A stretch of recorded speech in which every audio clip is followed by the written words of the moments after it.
There, the two leaders will walk through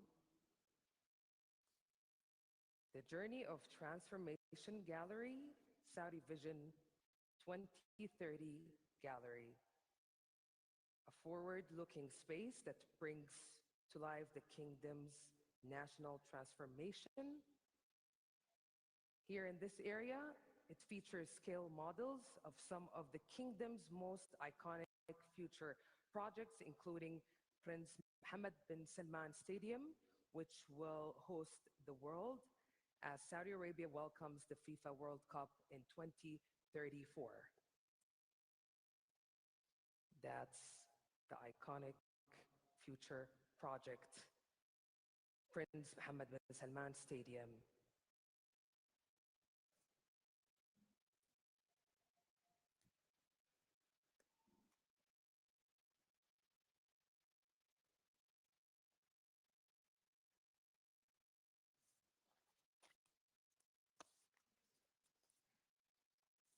And now the journey brings the distinguished leaders to the Prosperity Hall, a celebration of enterprise and partnership. Here we have Saudi and American companies stand side by side, showcasing opportunity and innovation.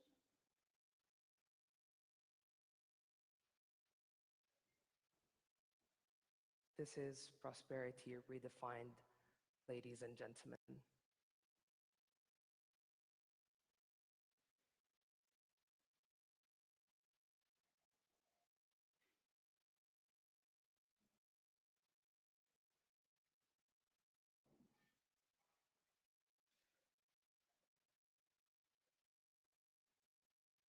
We have His Excellency Yasser Mayan, the Governor of BIF, His Excellency Khalid Al-Faleh, Minister of Investment, and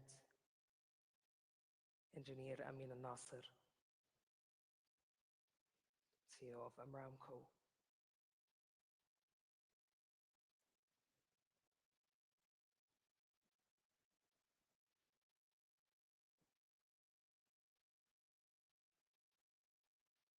They're standing now in front of Aramco's booth,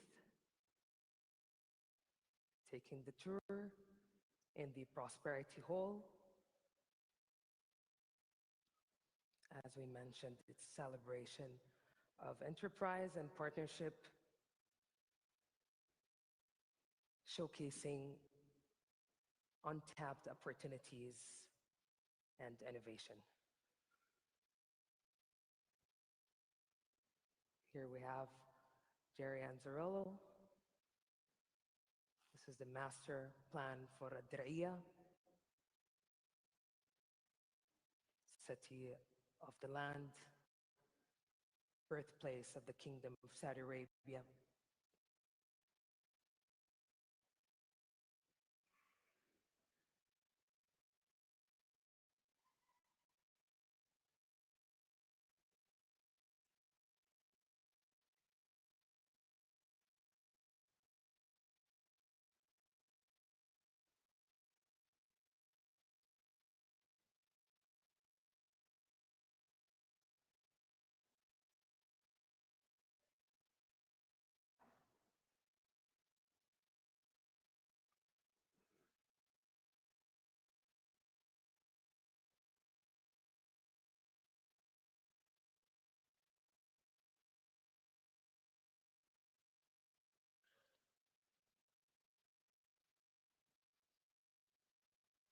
Here, we always say, and Jerry always reiterates, there is only one Diriyah.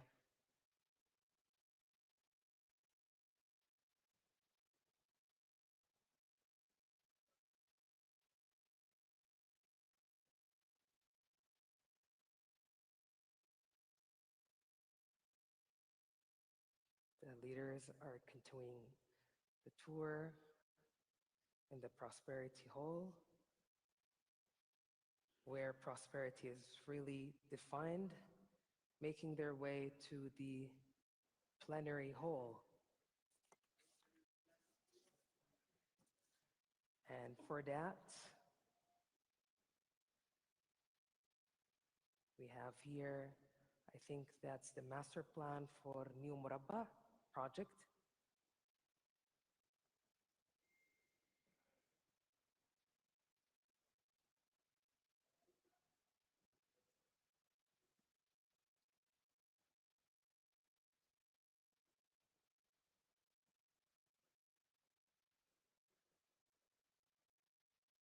A project that's redefining urban design, planning, and development.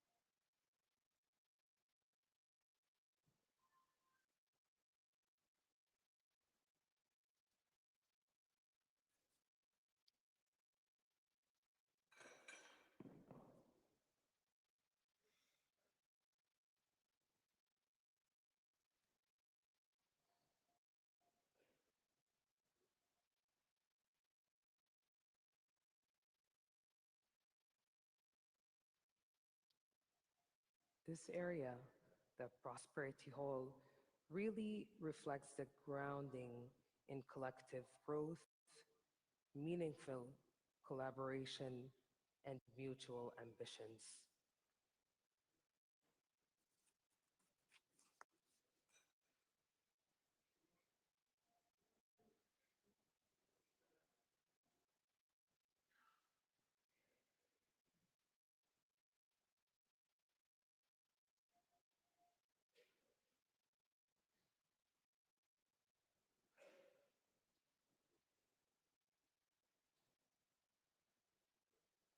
Now they're taking a look at the Red Sea Global. Here's the CEO, John Pagano, having a conversation with His Royal Highness Prince Mohammed bin Salman bin Abdulaziz, Crown Prince and Prime Minister, and the 45th and 47th President of the United States of America, Mr. Donald J. Trump.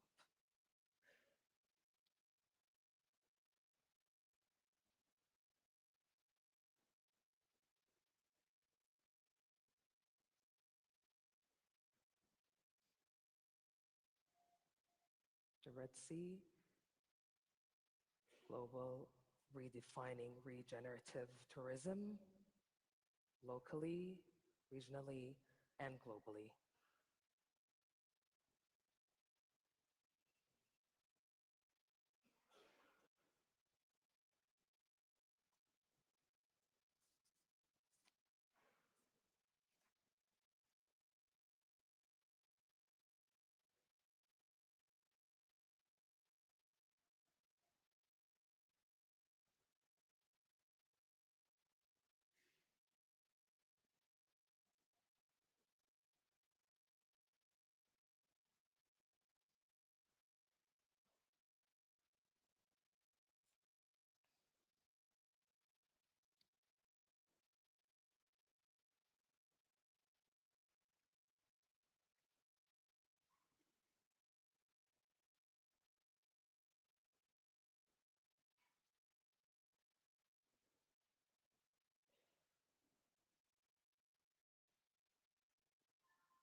As you can see, distinguished guests, ladies and gentlemen,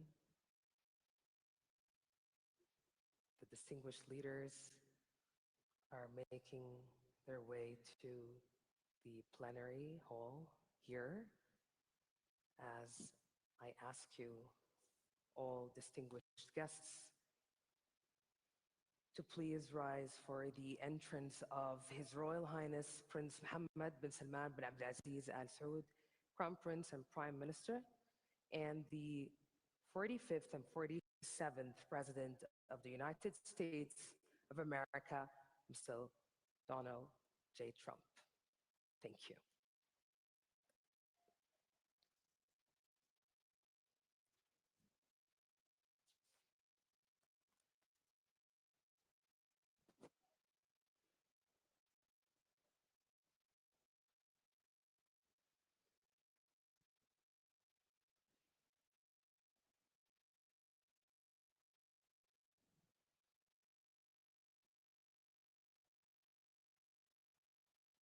Thank you all for your time and patience.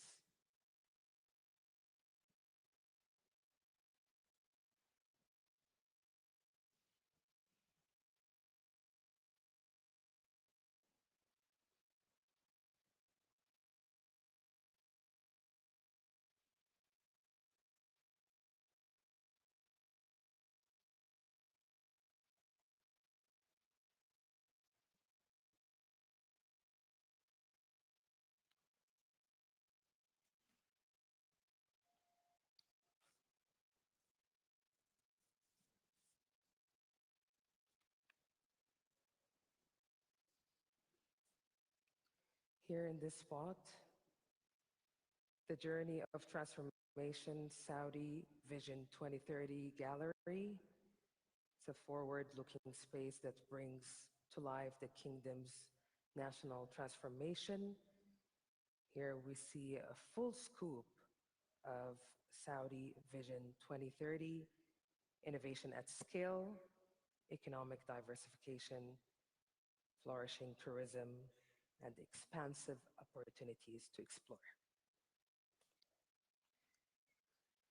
And now, ladies and gentlemen, please welcome His Royal Highness Prince Mohammed bin Salman bin Abdulaziz Al Saud, Crown Prince and Prime Minister, and the 45th and 47th President of the United States of America, Mr. Donald Trump.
Assalamu alaikum wa rahmatullahi wa barakatuh.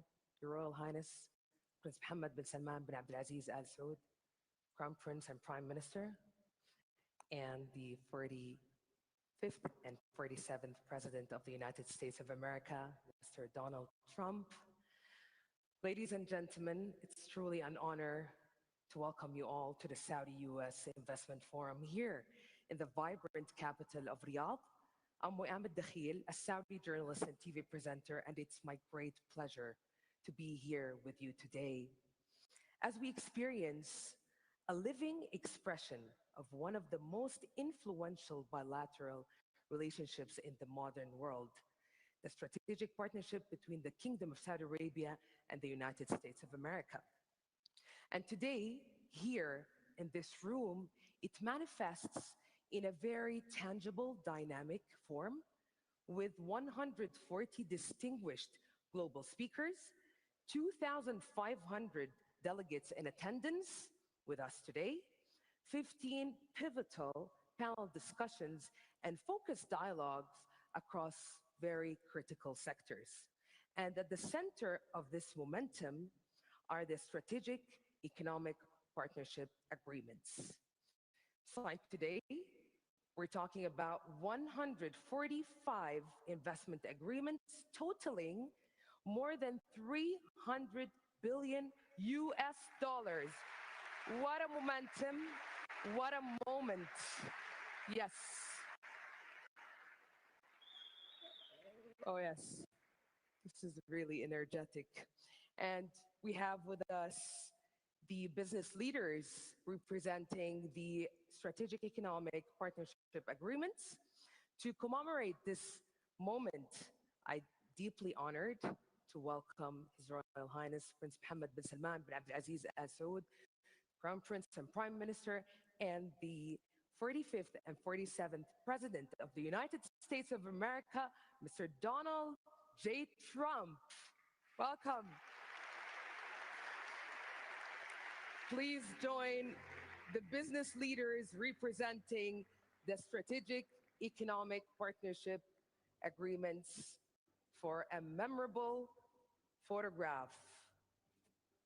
Ladies and gentlemen, a big round of applause and a deep appreciation for this moment and for our distinguished leaders.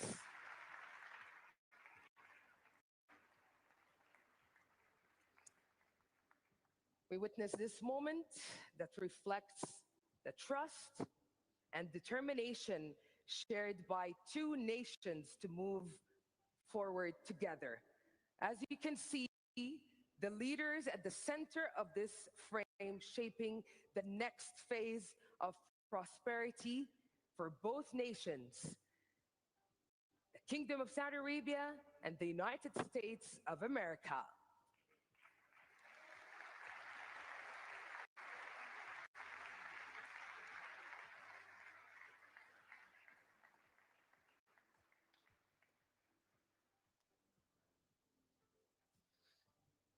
And now, distinguished guests, I'm deeply and truly honored to welcome His Royal Highness, Prince Mohammed bin Salman bin Abdul Aziz Al Saud, Crown Prince and Prime Minister, to deliver his speech. Welcome, Your Royal Highness. The stage is yours. What a moment. What a moment. What a moment.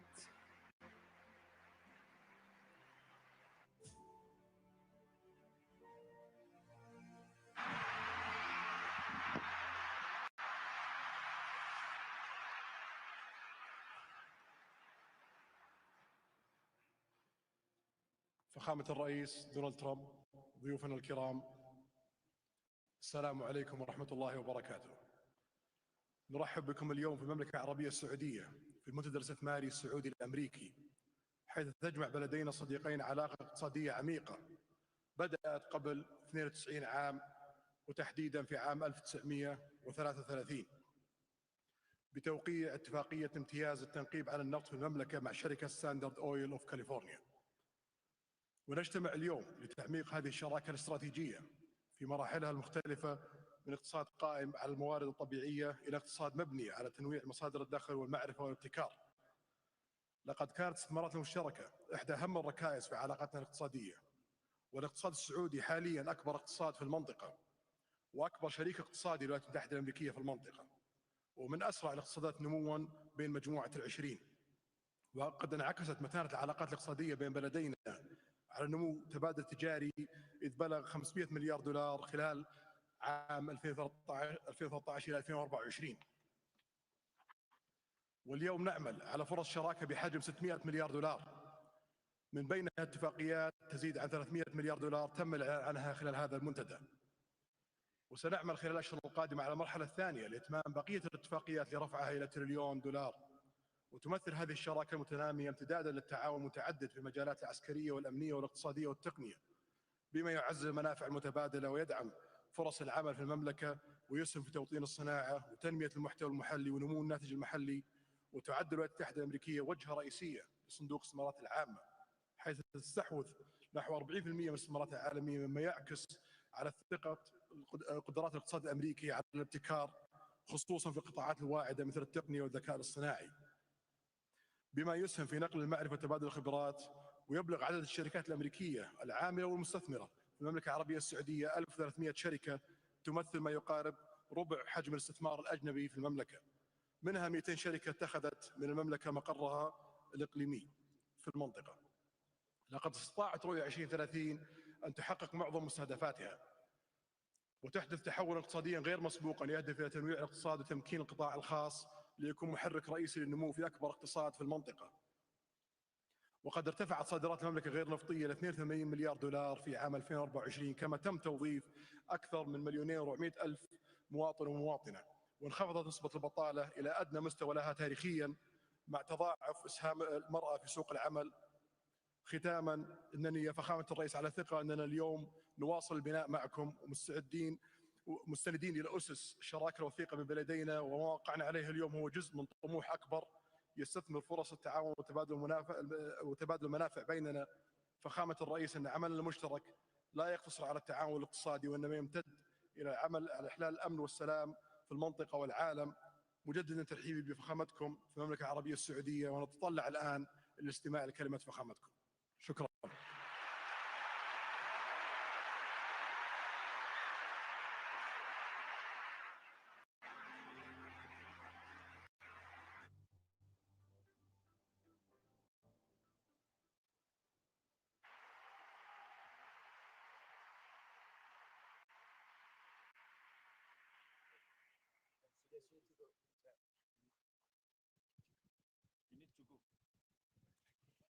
And I'm proud to be an American, where at least I know I'm free.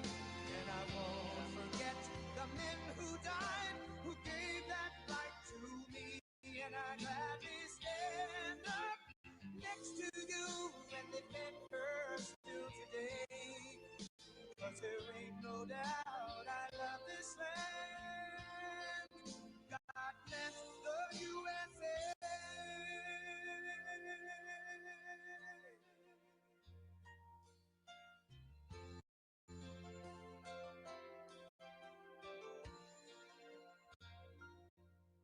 From the lakes of Minnesota to the hills of Tennessee, across the plains of Texas, from sea to shining sea, from Detroit down to Houston and New York to LA, where there's pride in every American heart, and it's time we stand and say,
Well, thank you very much. It's an honor to be here. What a great place. What a great place, but more importantly, what great people. I want to thank His Royal Highness, the Crown Prince, for that incredible introduction. He's an incredible man. Known him a long time now. There's nobody like him. Thank you very much. Appreciate it very much, my friend.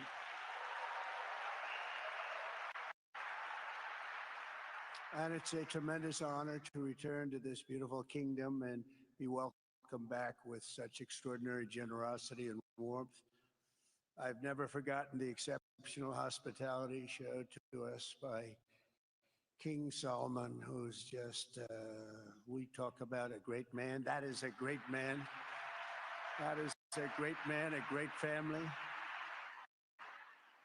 Now, that visit took place exactly 8 years ago. The graciousness of the royal family and the Saudi people is really unsurpassed, no matter where you go. Let me also thank the countless ministers, government officials, business leaders, and distinguished guests for that warm welcome. Very warm, and I know so many of you. I'd like to call out all of your names, but we have a lot of problems. Would be here for a long time. We don't want that, so don't be upset. With this historic state visit, we celebrate more than 80 years of close partnership between the United States and the Kingdom of. Ever since President Franklin Roosevelt met with King Salman's father, King Abdul Aziz, aboard the USS Quincy in 1945, the U.S.-Saudi relationship has been a bedrock of security and prosperity. Today, we affirm this important bond, and we take the next steps to make our relationship closer, stronger, and more powerful than ever before. It is more powerful than ever before.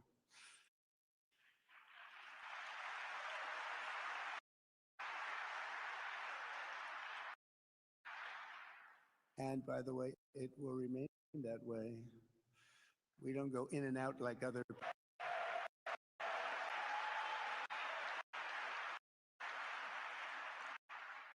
I've come this afternoon to talk about the bright future of the Middle East, but first, let me begin by sharing the abundance of good news from a place called America. Less than 4 months,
and most importantly for the people in this room, the days of economic misery under the last administration are rapidly giving way to the greatest economy in the history of the world.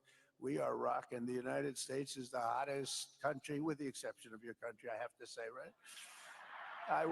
I'm not going to take that on.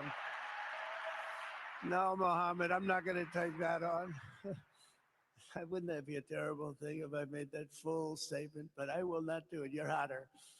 At least as long as I'm up here, you're hotter. But groceries, gasoline, energy, and all other prices are down with no inflation. We have no inflation, and in a few short weeks, we've created 464,000 brand new jobs. Think of that. It's almost 500,000 jobs created just in a matter of weeks. We just reached a historic trade agreement with the United Kingdom, and over the weekend, we reached a breakthrough agreement with China, both outstanding deals. China's agreed. We have to get it down. We have to get the little details down. Scott, you're going to work on that very hard, but China's agreed to open up to the United States for trade and everything else. But they have to do it, so we'll see what happens. But we had a very, very good meeting with both of those countries. We are cutting 10 old regulations for every new regulation. We're getting rid of all of the red tape that is so many, frankly, countries, as they get older, they develop a lot of red tape, and we're getting rid of it. We're getting rid of it at record levels.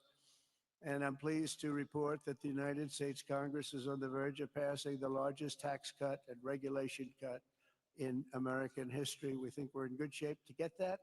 And if we get that, that will be like a rocket ship for our country.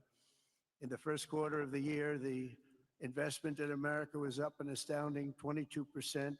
More than $10 trillion of new investments have been announced or are coming just since the election on November 5th.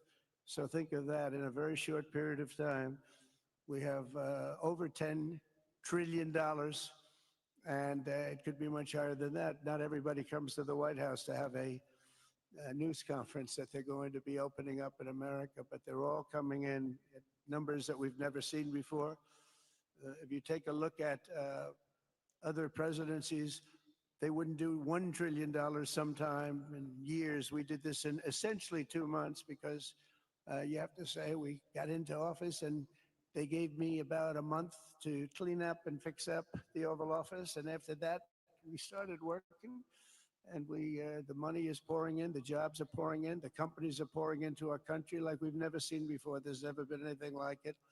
And we let other people tariff us into losing a lot of money and a lot of jobs, and now we're tariffing them, and it's at a level that nobody's seen. It's a level that is making us a very much different country and a very different Republican Party. We won a tremendous victory in November. We won all 7 swing states, the popular vote by millions and millions of votes. The Electoral College, we won by 312 to 226. Remember, they said, well, we could get to 270. We got to 312. It's a big difference. And very importantly, we won counties throughout the United States, 2,660 to 451.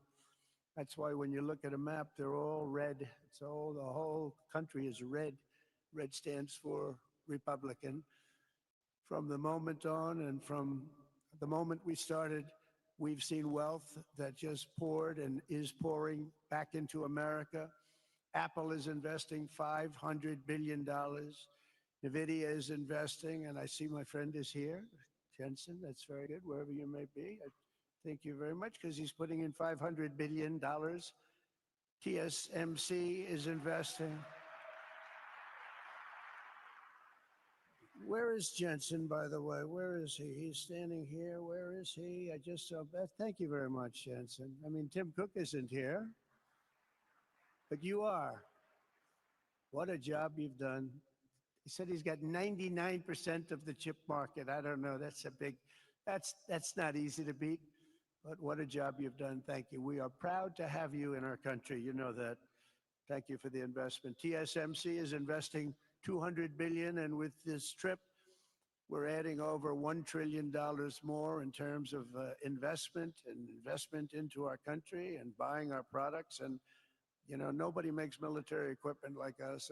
We have the best military equipment, the best missiles, the best rockets, the best everything, best submarines, by the way, most lethal weapon in the world. In addition to purchases of $142 billion of American-made military equipment by our great Saudi partners, the largest ever. This week, there are multi-billion-dollar commercial deals with Amazon, Oracle, AMD. They're all here. Uber, Qualcomm, Johnson & Johnson, and many, many more. So I want to congratulate everybody. So many great business executives, many of you, most of you I know. And they're coming in, about a month ago, they weren't that happy when they saw me. And now they're saying, sir, you're doing a great job. Thank you very much. It's amazing what a rising market will do. Oh, it's going to get a lot higher. In fact, I told people 5 weeks ago, it's a great time to buy. I got criticized for that. Now they don't criticize me anymore. People should have listened. But it's going to go a lot higher. You see, we've never had anything like this happen. It's an explosion of investment and jobs, and great companies are coming in. Never seen anything like it. There's no better place to make a future or make a fortune, do anything, frankly, than what we have in the United States of America under a certain President, Donald J. Trump. I have the right attitude. I have the same attitude that the people in the front row, second row, third row have. As you get back, perhaps they start to wane a little bit in terms of their view, but they understand, and we're doing what a lot of smart people would do, and we're not necessarily being politically correct. You saw what we did yesterday with healthcare. We've cut our healthcare by 50 to 90%. You're going to see drugs and pharmaceuticals come down at numbers that nobody has ever seen. And drugs, pharmaceuticals, we think will be dropping. And it will be a redistribution of costs with other nations, which really took advantage of a very nice group of people that ran our country. But not only is this a time of incredible excitement in the United States, it's also an exhilarating period right here in the Arabian Peninsula. Beautiful place, by the way, beautiful place. Exactly, thank you. Exactly 8 years ago this month, I stood in this very room and looked forward to a future in which the nations of this region would drive the forces of terrorism and extremism, drive them right out of existence, and take your place among the proudest, most prosperous, most successful nations anywhere in the world as leaders of a modern and rising Middle East. So exciting, so exciting. Mohammed, do you sleep at night? How do you sleep? Huh? Just think it.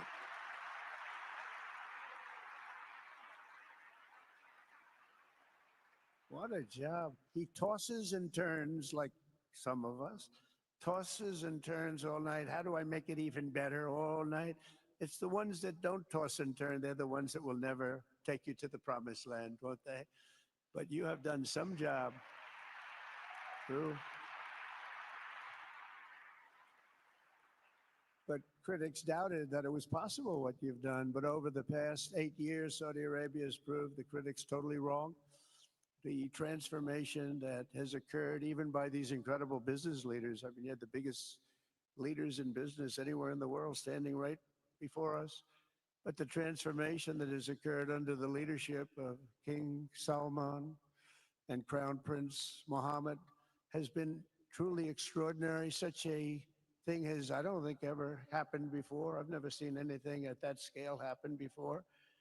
And I guess, you know, maybe you could say the United States is doing pretty well too, you know, but I don't think too many people have seen that happen before. Majestic skyscrapers, the towers that I see, the difference between now and 8 years ago. And 8 years ago was very impressive, but the towers that I see rising, some of the exhibits that I was shown by Mohammed, if what I've seen there is just an amazing it's an amazing process, amazing genius of so many people, architecture, but I have a feeling I know where many of those ideas came from. Happens to be sitting right in this room right before me, but the towers and all of the different, I've seen a lot of different towers. I didn't think there's any version of a tower that I haven't seen in one form or another. Well, I just passed 4 exhibits. I have never seen anything like any of them. So it's going to be very exciting. And they sit among the ancient wonders of a growing and exciting city. It's really amazing. Riyadh is becoming not just a seat of government, but a major business, cultural, and high-tech capital of the entire world. The World Cup is here. Johnny, just stand up, Johnny. Johnny, thank you, Johnny.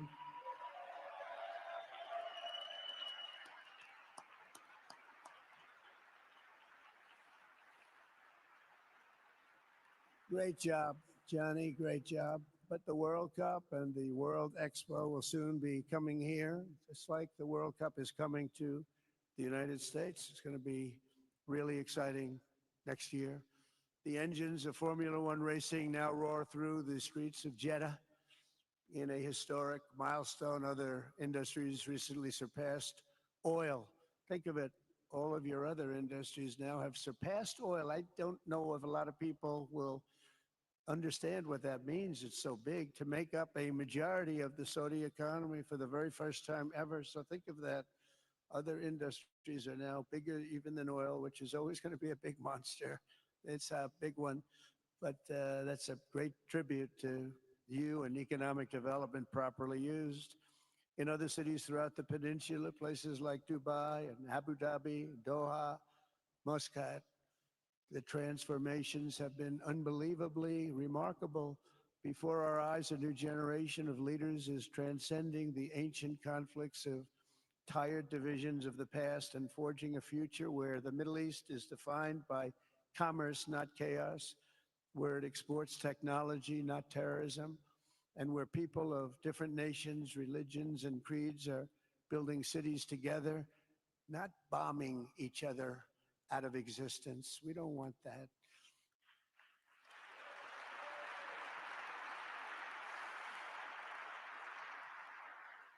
And it's crucial for the wider world to note this great transformation has not come from Western interventionists or flying people in beautiful planes giving you lectures on how to live and how to govern your own affairs. No, the gleaming marvels of Riyadh and Abu Dhabi were not created by the so-called nation builders, neocons, or liberal nonprofits like those who spent trillions and trillions of dollars failing to develop Kabul, Baghdad, so many other cities. Instead, the birth of a modern Middle East has been brought by the people of the region themselves, the people that are right here, the people that have lived here all their lives, developing your own sovereign countries, pursuing your own unique visions and charting your own destinies in your own way. It's really incredible what you've done. In the end, the so-called nation builders wrecked far more nations than they built, and the interventionists were intervening in complex societies that they did not even understand themselves. They told you how to do it, but they had no idea how to do it themselves. Peace, prosperity, and progress ultimately came not from a radical rejection of your heritage, but rather from embracing your national traditions and embracing that same heritage that you love so dearly.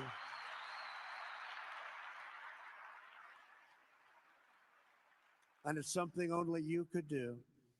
You achieved a modern miracle, the Arabian way. That's a good way.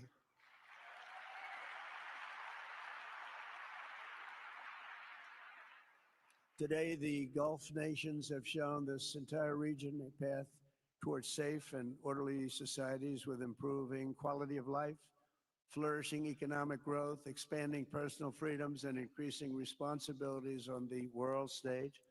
After so many decades of conflict, finally it is within our grasp to reach the future that generations before us could only dream about, a land of peace, safety, harmony, opportunity, innovation, and achievement right here in the Middle East. So beautiful. It's such a beautiful thing that's happening. I guess, the people that are here can't even really appreciate it because you see it happening, and it's when you come to a place that you haven't seen in 5 years or 10 years or 20 years that it's even more incredible.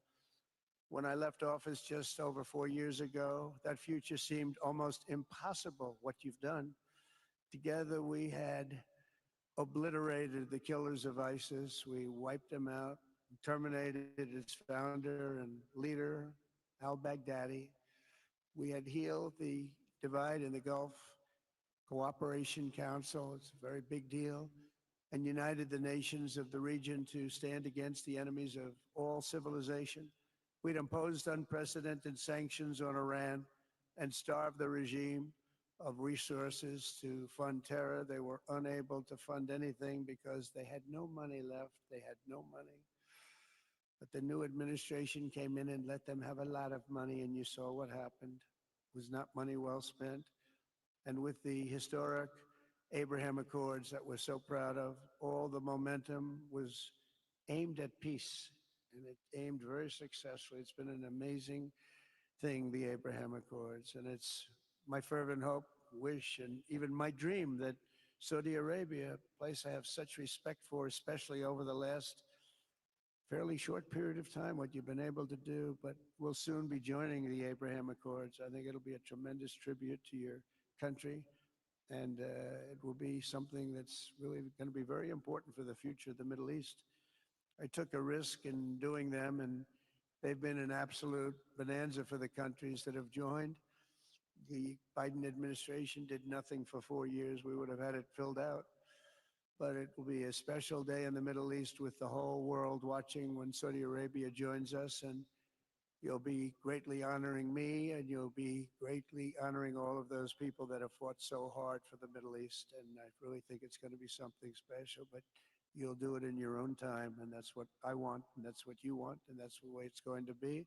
When I left office, the only thing still standing between this region and its unbelievable potential was a small group of rogue actors and violent thugs seeking constantly to drag the Middle East backward and into havoc, mayhem, and indeed into war. Unfortunately, instead of confronting these destructive forces, the last U.S. administration chose to enrich them and empower them and give them billions and billions of dollars. The Biden administration, the worst administration in the history of our country, by the way, spurned our most trusted and longstanding Gulf partners, and I can say partners worldwide, one of our great, great partners, no matter who we look to, and we have great partners in the world, but we have none stronger and nobody like the gentleman that's right before me. He's your greatest representative, greatest representative.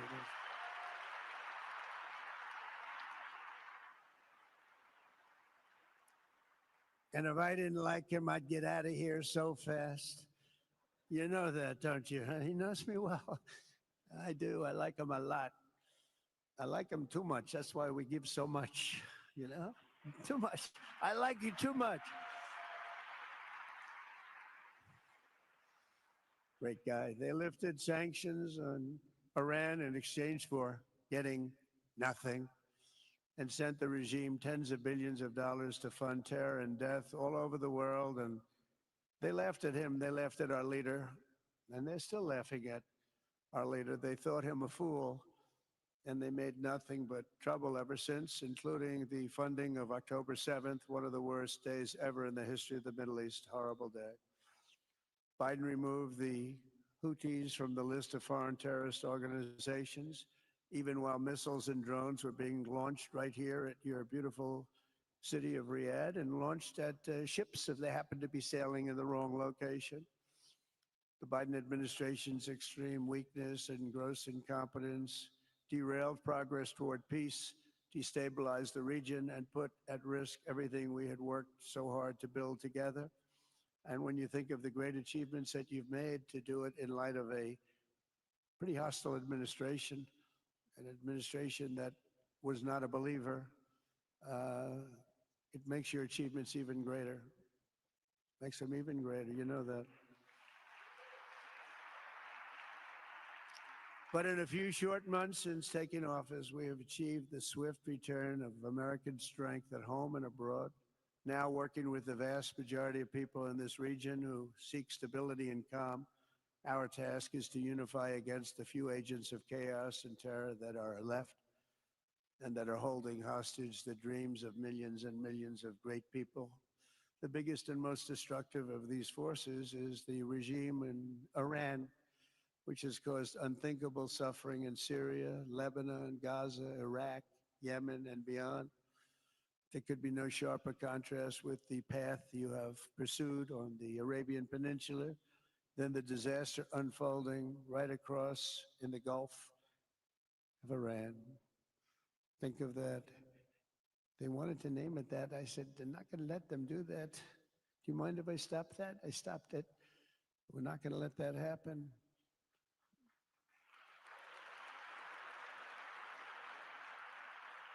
While you have been constructing the world's tallest skyscrapers in Jeddah and Dubai, Tehran's 1979 landmarks are collapsing into rubble and dust. They had it going for a little while under a much different system, but those buildings are largely falling apart, falling down, while you're building some of the world's biggest and most incredible infrastructure projects buildings, all sorts of things you're building that nobody's ever even seen before.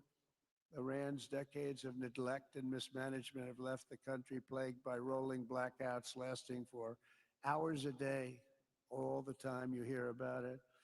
While your skill has turned dry deserts into fertile farmland, Iran's leaders have managed to turn green farmland into dry deserts as their corrupt water mafia, it's called it the water mafia, causes droughts and empty riverbeds. They get rich, but they don't let the people have any of it. And then, of course, there's the key difference at the root of it all. While the Arab states have focused on becoming pillars of regional stability and world commerce, Iran's leaders have focused on stealing their people's wealth to fund terror and bloodshed abroad. Most tragic of all, they have dragged down an entire region with them. Countless lives were lost in the Iranian effort to maintain a crumbling regime in Syria. Look at what happened with Syria. In Lebanon, their Hezbollah proxies have pillaged the hopes of a nation whose capital, Beirut, was once called the Paris of the Middle East. Can you imagine? All of this misery and so much more was entirely avoidable, absolutely avoidable. And Mohammed knew that. He knew that. Smart people knew that. If only the Iranian regime had focused on building their nation up instead of tearing the region down. Yet I'm here today not merely to condemn the past chaos of Iran's leaders, but to offer them a new path and a much better path toward a far better and more hopeful future. As I've shown repeatedly, I am willing to end past conflicts and forge new partnerships for a better and more stable world, even if our differences may be very profound, which obviously they are in the case of Iran. I have never believed in having permanent enemies. I am different than a lot of people think. I don't like permanent enemies, but sometimes you need enemies to do the job, and you have to do it right.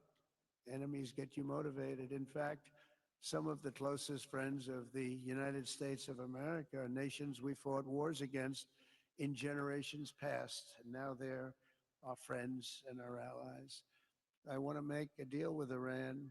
If I can make a deal with Iran, I'll be very happy if we're going to make your region and the world a safer place. But if Iran's leadership rejects this olive branch and continues to attack their neighbors, then we will have no choice but to inflict massive maximum pressure, drive Iranian oil exports to zero like I did before. If you know that, they were a virtually bankrupt country because of what I did. They had no money for terror. They had no money for Hamas or Hezbollah, and take all action required to stop the regime from ever having a nuclear weapon. Iran will never have a nuclear weapon.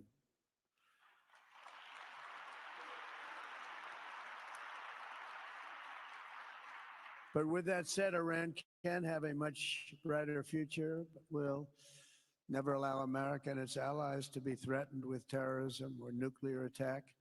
The choice is theirs to make. We really want them to be a successful country. We want them to be a wonderful, safe, great country. But they cannot have a nuclear weapon. This is an offer that will not last forever. The time is right now for them to choose. Right now, we don't have a lot of time to wait. Things are happening at a very fast pace. They're happening right here. They're happening at a very fast pace. So they have to make their move right now, one way or the other. Make your move. As I said in my inaugural address, my greatest hope is to be a peacemaker and to be a unifier. I don't like war. We have the greatest military, by the way, in the history of the world. You know, I rebuilt our military in my first 4 years and rebuilt it into the most powerful military there is. And you saw that when I knocked out ISIS in 3 weeks. People said it would take 4 years, 5 years. I did it. We did it in 3 weeks.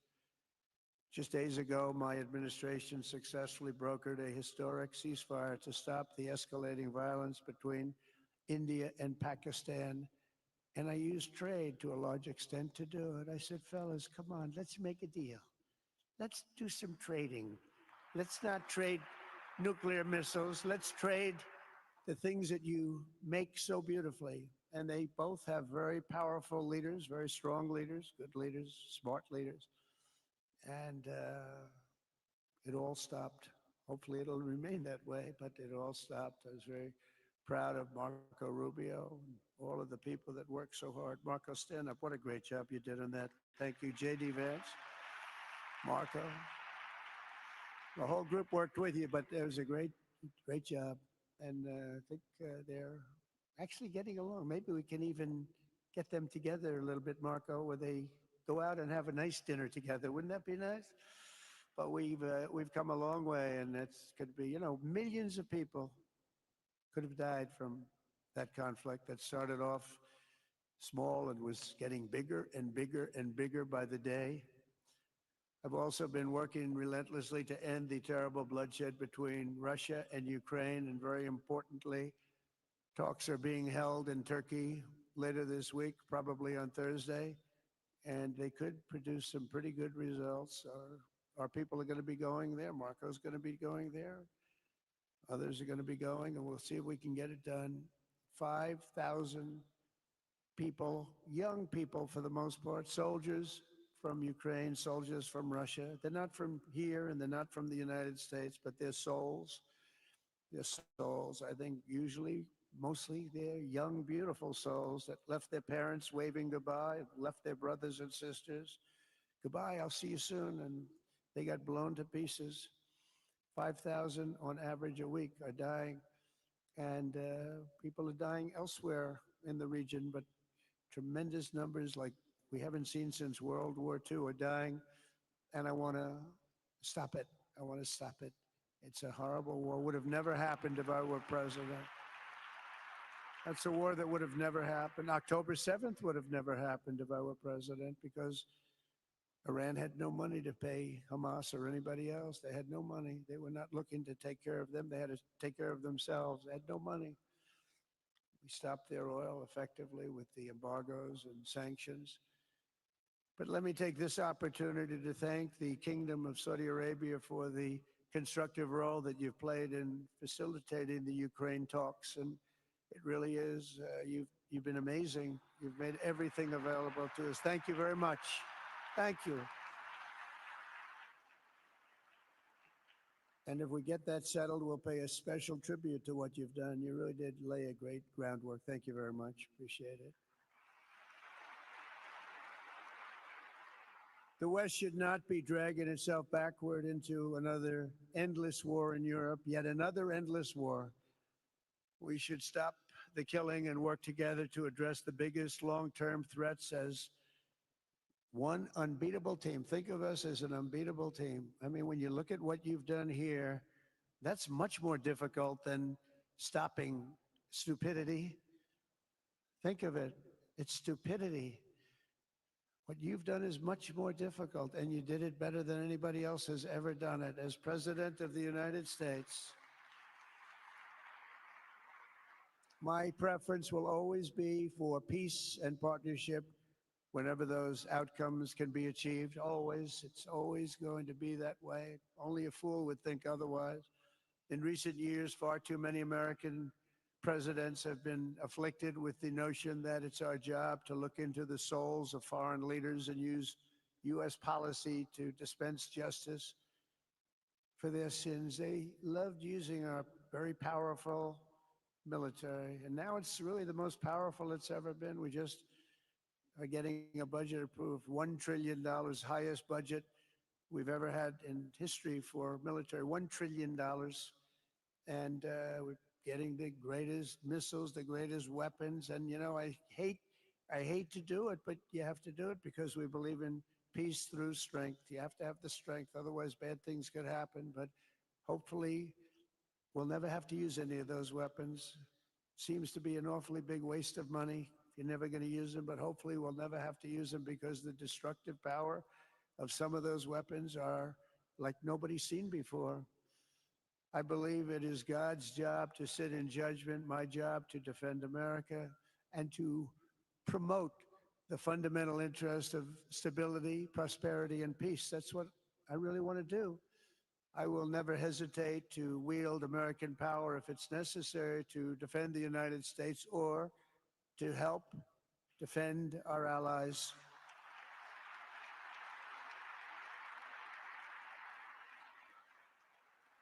And there will be no mercy for any foe who tries to do us or them harm. We will have no mercy. They understand that. That's why I've been pretty lucky. A lot of people think, he's looking to fight. He's looking to fight, and things get settled. It's an amazing thing when they really think you mean it.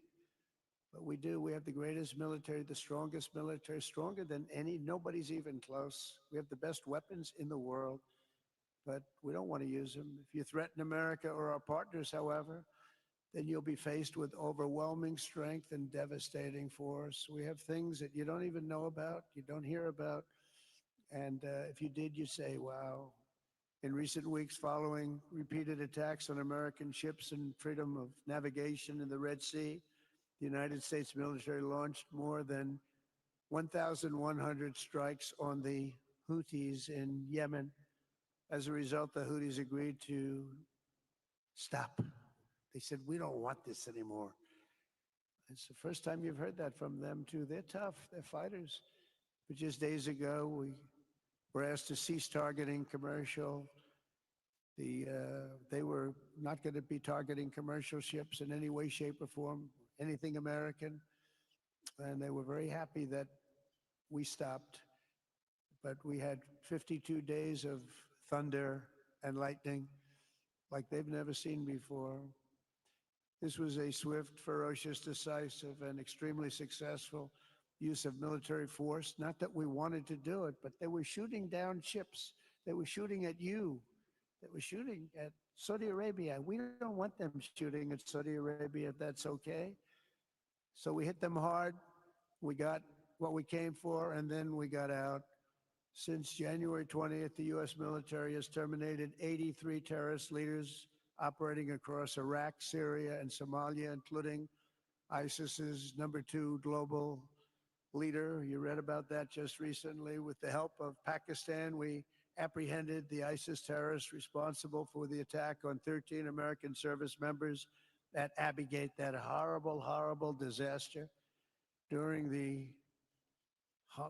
this Afghanistan withdrawal, that's another thing that we don't even think about so much anymore. 13 died, but 42 were horribly wounded. But hundreds of people died overall, because I count the people on the other side. Hundreds of people just grossly incompetent. It's probably why Putin decided to go into Ukraine, something he never would have done if I were president. But we wouldn't have had the problems of October 7th if I were president. We wouldn't have had Ukraine, Russia if I were president. We wouldn't have had Abbey Gate, because there wouldn't have been any reason we were getting out, but we were getting out with dignity and with strength and power. But the way they got out was not good. I think it was the most embarrassing moment in the history of our country.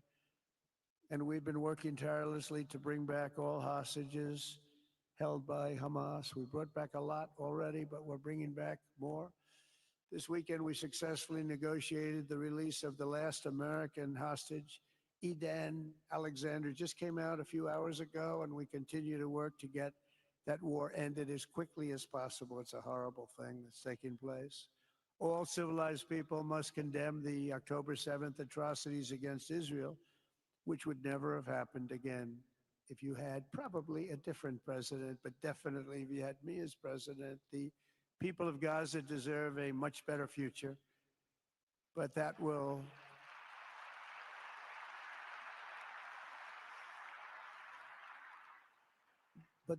or can not occur as long as their leaders choose to kidnap, torture, and target innocent men, women, and children for political ends. The way those people are treated in Gaza, there's not a place in the world where people are treated so badly. It's horrible. After years of suffering, two of the nations most ravaged by terror are finally beginning to end their long nightmares under the new generation of leaders.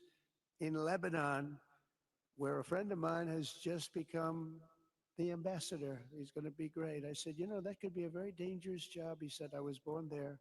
I'm Lebanese. I love that country. I said, but it's very dangerous. You know, this is a friend of mine from New York. I said, but it's very dangerous. Are you sure you want to do it? I never thought of him as being a warrior, but he is a warrior. He loves his country.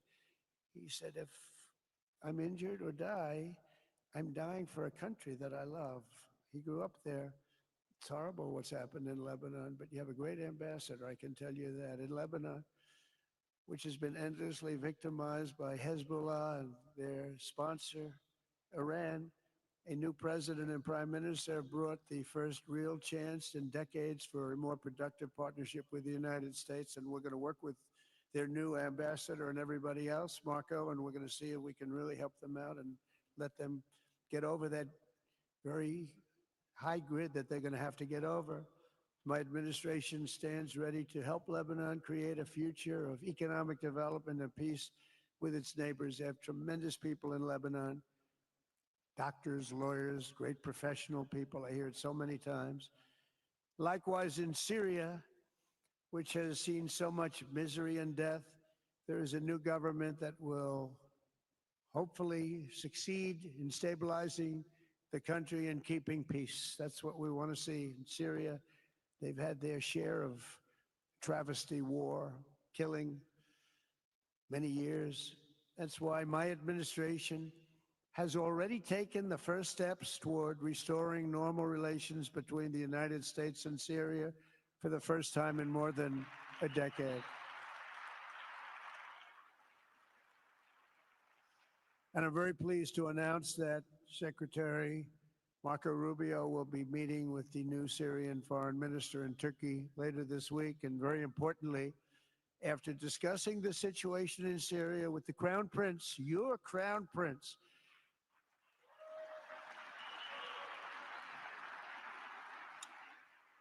and also with President Erdogan of Turkey, who called me the other day and asked for a very similar thing, among others, and friends of mine, people that I have a lot of respect for in the Middle East.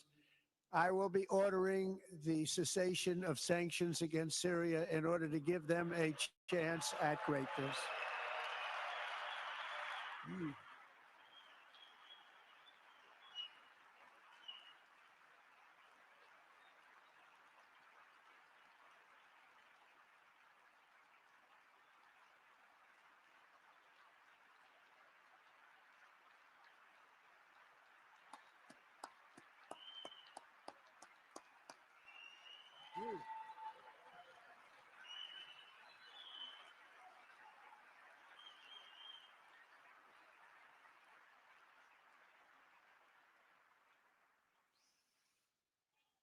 Oh, what I do for the Crown Prince. The sanctions were brutal and crippling and served as an important, really an important function, nevertheless, at the time. But now it's their time to shine. It's their time to shine. We're taking them all off, and they're going to have, I think they're going to have faith in the people and the spirit and everything else that I'm hearing about. So I say, good luck, Syria. Show us something very special like they've done, frankly, in Saudi Arabia. Okay, they're going to show us something special. Very good people. Everywhere we can, my administration is pursuing peaceful engagement, offering a strong and steady hand of friendship to all that will take it in good faith. Together, we have made unprecedented strides and tremendous progress, and we're still just at the dawn of the bright new day that awaits for the people of the Middle East, the great, great people of the Middle East. If the responsible nations of this region seize this moment, put aside your differences and focus on the interests that unite you, then all of humanity will soon be amazed at what they will see right here in this geographic center of the world. It really is. It's like a center of the world and the spiritual heart of its greatest faiths. For the first time in 1,000 years, the world will look at this region not as a place of turmoil and strife and war and death, but as a land of opportunity and hope, just like you've done right here, a cultural and commercial crossroads of the planet. Security and stability will lift millions into lives of safety and success, and the nations of this region will Be free to realize your highest destinies, honor your proud histories, harness amazing new opportunities, and bring incredible glory to Almighty God. People will come from all over the globe to be inspired by the cities you build, the businesses you create, the technologies you invent, and the beauty, talent, and potential you unleash right in the hearts of your citizens. Each of you will be able to take tremendous pride in the legacy you will leave to your children, because you will have given them the ultimate blessings of prosperity and peace. So important. In the United States, we've launched the golden age of America. It's the golden age. We see it. We see it with all that money, trillions and trillions of dollars pouring in, hundreds of thousands of jobs coming in with it. And with the help of the people of the Middle East, the people in this room, partners throughout the region, the golden age of the Middle East can proceed right alongside of us. We will work together. We will be together. We will succeed together. We will win together. And we will always be friends.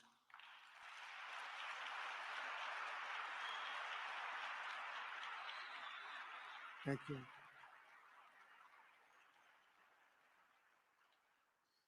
So, Mohammed, I want to thank you again very much for having me. And as a representative of what I think is the greatest nation in the world, we are with you all the way, and you have a tremendous future. Thank you very much. And please pay my respects to your father. Thank you very much. Thank you.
Ladies and gentlemen, distinguished guests, please remain seated as the distinguished leaders depart the plenary. Thank you.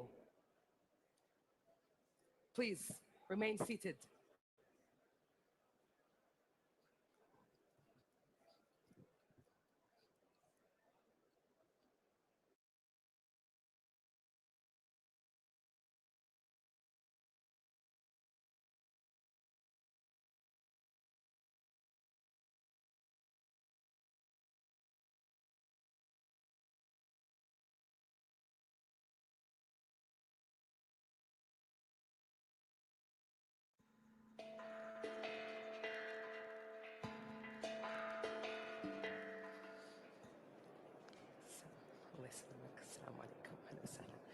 Ladies and gentlemen, please remain seated as the distinguished leaders depart the plenary. And afterwards, we're gonna come back with a segment to recognize our gold and platinum partners. Thank you. Would appreciate your time and patience. Welcome.